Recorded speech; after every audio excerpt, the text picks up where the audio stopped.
Now today we discuss the laws of algebra of sets. पहला हमारे पास जो law है आइडियम पोटेंट लॉज है for any set A we have A union A is equal to A and A intersection A is also A. These two laws are called idempotent laws. Proof of first A union A can be, this is the set of those elements x belongs to A or x belongs to A. Union की definition लग गई, x belongs to A और x belongs to A. तो दोनों का मतलब same ही है. We can write x such that x belongs to a. तो वो एलिमेंट लेने हैं जो a को बिलोंग करते हैं. तो this is equal to the set a. Therefore a union a is the set a. ये फर्स्ट का प्रूफ हो गया. Proof of second a intersection a. This is a set of all those elements such that x belongs to A and x belongs to A.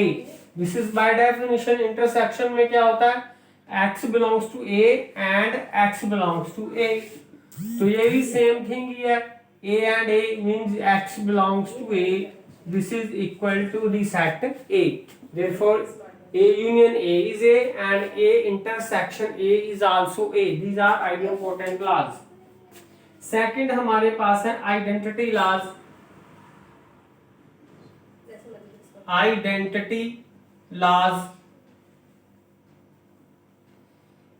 इसमें है for any set A, for any set A union empty set is A and A intersect universal set is ए. तो answer A आएगा, चाहे ए की empty set से union करें या ए की इंटरसेक्शन करें यूनिवर्सल सेट के साथ.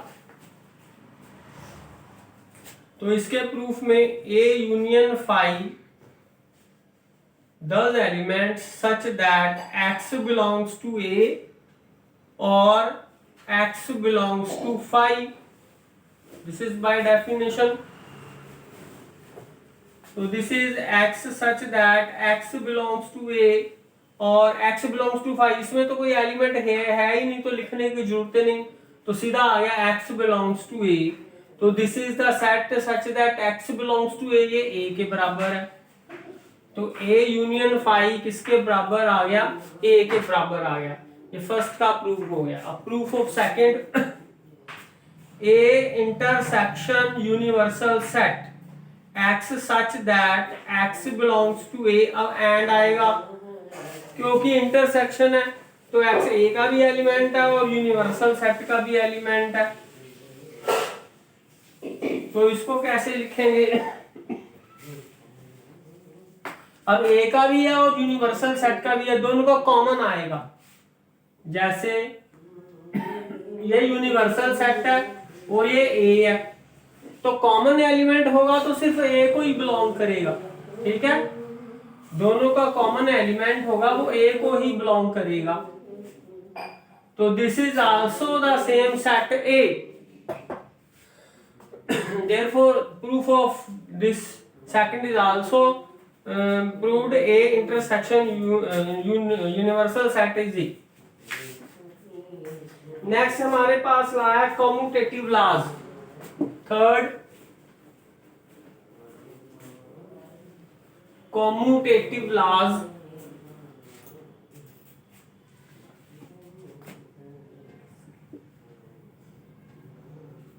Commutative laws. Commutative laws for any two sets. फॉर एनी two sets A and B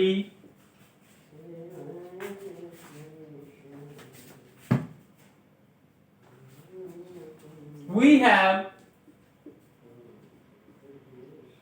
first A union B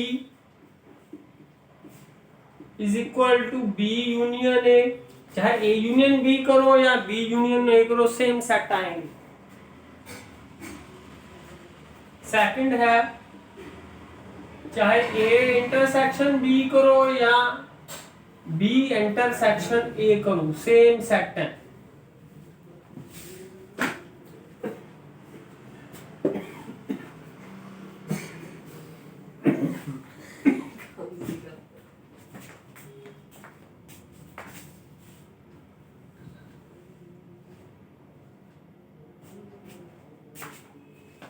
Now proof of first A union B is equal to B union A, ये हमने prove करना है। Let X belongs to U, हमें ये result पता है कि अगर दो सेट्स इक्वल हों, if X and Y are equal, if and only if X is contained in Y and Y is contained in X, ये हमें रिजल्ट प्रूव करना पड़ेगा। अगर दो सेट्स कॉमन लेने हैं तो एक को दूसरे में कंटेन करा देना है और दूसरे को पहले में कंटेन करा देना है। यदि वो एक दूसरे में कंटेन होंगे तो इक्वल आ जाएंगे। इसी तरह हमने क्या करना है, ए यूनियन बी को बी यूनियन ए में कंटेन करा देना है, फिर बी यूनियन ए को ए यूनियन बी में कंटेन करा देना है, फिर दोनों से हमारे पास आंसर आ जाएगा कि A union B union A के बराबर है। तो ये हमारे पास आंसर आ जाएगा। ये हमें टू प्रूव है, ये हमने प्रूव करना।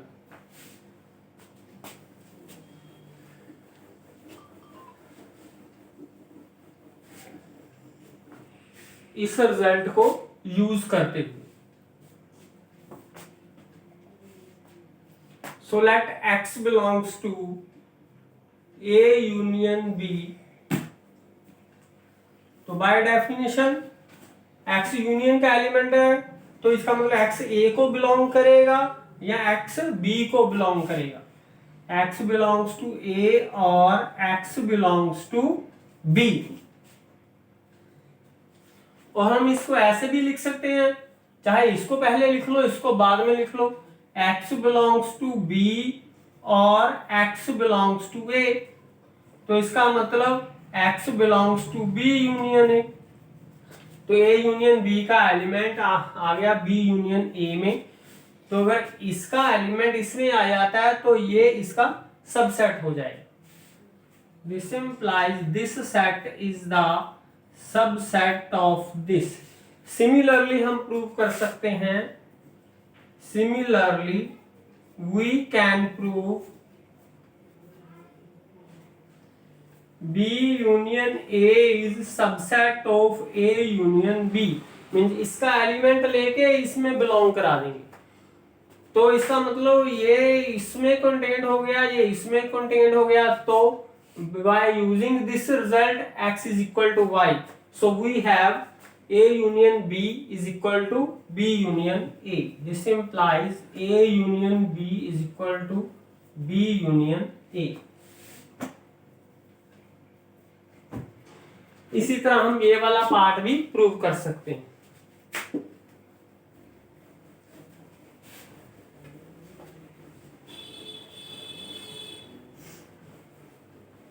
नेक्स्ट हमारे पास है laws, associative laws.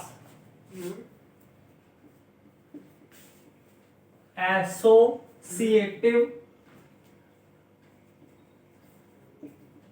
Laws,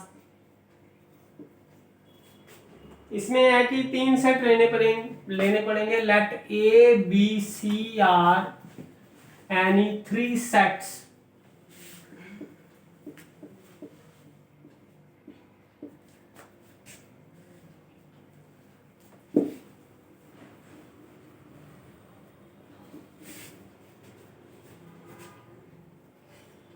such, therefore first law is A union B union C is equal to A union B union C। दूसरा लॉ है इंटरसेक्शन का, A intersection B intersection C is equal to A intersection B intersection C. तो associative law में क्या है, कोई भी तीन सेट्स ले ले, तो पहला यूनियन वाला की दो की यूनियन पहले करेंगे तो तीसरे की यूनियन इनके साथ करेंगे, तो आंसर आएगा कि जो अब ब्रैकेट चेंज हो सकती है, पहले इनकी यूनियन कर लो बाद में ए के साथ कर लो, मतलब कि ग्रुपिंग से कोई फर्क नहीं पड़ता। इसी तरह इंटरसेक्शन में पहले इनकी इंटरसेक्शन करके बाद में ए से करो, या पहले ए बी की इंटरसेक्शन करके बाद में सी से करो, तो आंसर जो होगा सेम आएगा। हम फर्स्ट का प्रूव करेंगे, प्रूफ ऑफ फर्स्ट।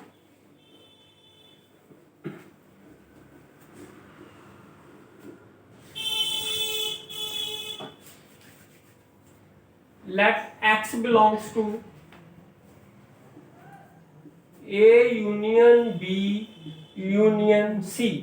प्रूफ हम ऐसे ही करेंगे कि if x is a subset of y, y is a subset of x, if and only if x is equal to y। इसको इसमें कंटेंट करा देंगे, इसको इसमें, तो आपस में वो बराबर हो जाएंगे। तो पहले हम इसका एलिमेंट ले लेते हैं, ये यूनियन आ गया, तो इसका मतलब ऐसे लिखें x belongs to a union b और x बिलोंग्स टू c। ठीक है, ये वाला रिजल्ट हमने यूज कर लिया। This implies x belongs to a और x बिलोंग्स टू b। फिर उसके बाद क्या लिखेंगे, अब इस पर यही फार्मूला दोबारा यूज हो गया, x बिलोंग्स टू a और x बिलोंग्स टू b और x बिलोंग्स टू c।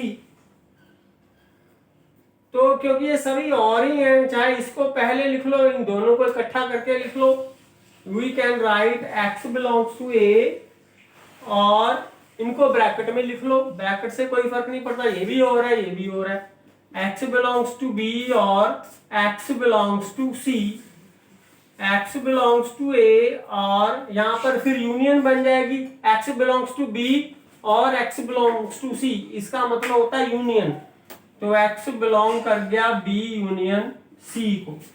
फिर सेम वही रिजल्ट लग गया a और b, इसका मतलब इसको इकट्ठा कर देंगे, x belongs to a union this. अब यहां पर ब्रैकेट लगेगी, तो ये वाली ब्रैकेट चेंज होके b यूनियन c पे आ गई, तो इसका मतलब हुआ कि ये वाला सेट इसमें कंटेन्ड हो गया। This implies a union b union c is contained in a union b union c। ठीक है,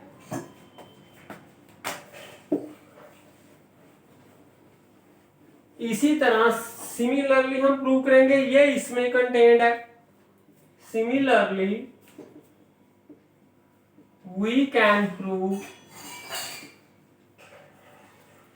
a union b union c is contained in a union b union c।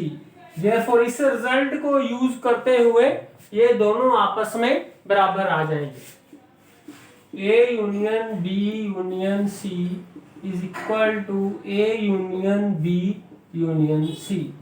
अब हम ये दूसरे वाला पार्ट इंटरसेक्शन वाला प्रूव करेंगे।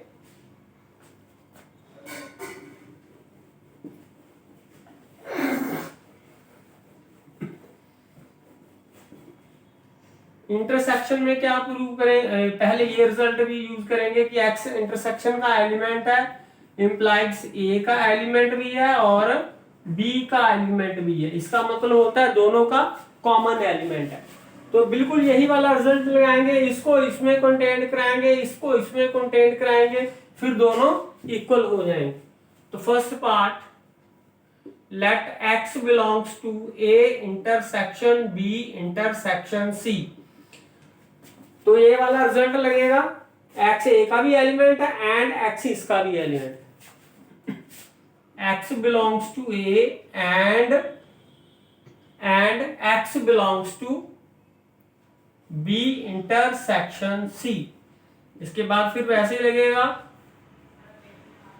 इसमें फिर वही रिजल्ट लग गया दोबारा, x belongs to B and x belongs to C।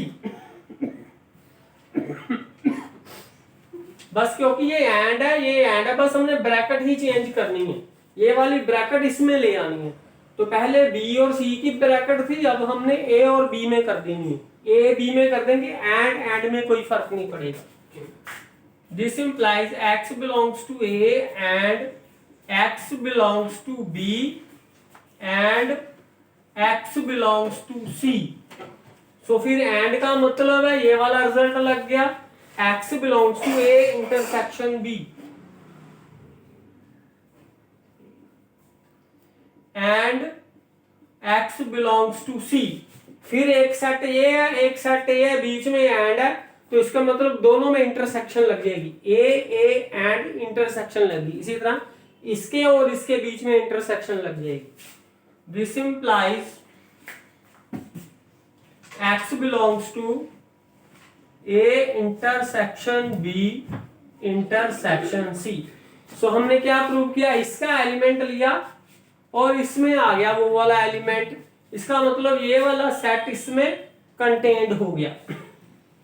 This implies अगर किसी सेट का एलिमेंट दूसरे में आ जाए तो वो सेट उसमें कंटेन्ड होता है। This implies A intersection B intersection C is contained in A intersection B intersection C। Similarly, we can prove, इसको इसमें कंटेन करा सकते हैं। Similarly, we can prove A intersection B intersection C is contained in this। इसका मतलब ये वाला result लग जाएगा, एक दूसरे में कंटेन्ड है तो वो आपस में बराबर है। Therefore, this A intersection B intersection C is equal to this। तो ये हमारे हो गए, ये प्रूव हो गया एसोसिएटिव लॉज। Thank you.